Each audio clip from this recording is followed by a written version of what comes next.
Anantnag Rajouri seat पर मुकाबला रोचक हो गया है। यहां दो पूर्व मुख्यमंत्री आमने सामने हैं। जी हां, एक तरफ पीडीपी से महबूबा मुफ्ती उम्मीदवार हैं तो उनका मुकाबला डीपीएपी गुलाम नबी आजाद से है।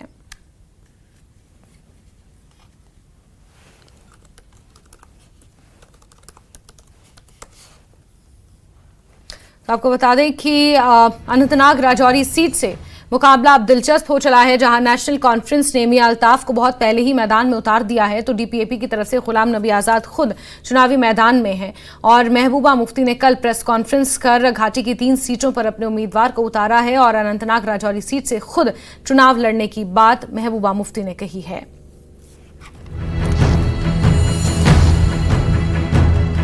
जम्मू कश्मीर के मुख्यमंत्री रहे दो कद्दावर नेता चुनावी मैदान में दो हाथ करने वाले हैं। एक तरफ है पीडीपी अध्यक्ष महबूबा मुफ्ती और उनको टक्कर दे रहे हैं कांग्रेस छोड़कर अपनी पार्टी बनाने वाले गुलाम नबी आजाद। दोनों ही जम्मू कश्मीर की सत्ता संभाल चुके हैं। अनंतनाग राजौरी सीट से लोकसभा पहुंचने की तैयारी में है।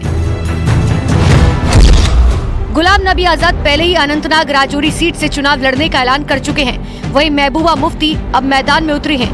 पहले ये अनंतनाग लोकसभा सीट हुआ करती थी, लेकिन 2 साल पहले डिलिमिटेशन के तहत हुए बदलावों के बाद उसका नाम अनंतनाग राजौरी हो चुका है।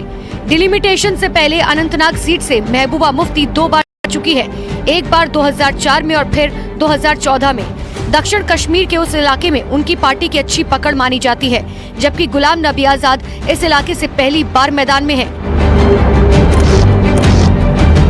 लेकिन ये बात महबूबा की डगर आसान बनाने की गारंटी नहीं। ऐसा इसीलिए क्योंकि डिलिमिटेशन के बाद अनंतनाग का पूरा सियासी गणित बदल गया है। ऐसे में अनंतनाग राजौरी सीट से किसी भी नेता की जीत का अंदाजा लगा पाना बहुत मुश्किल है।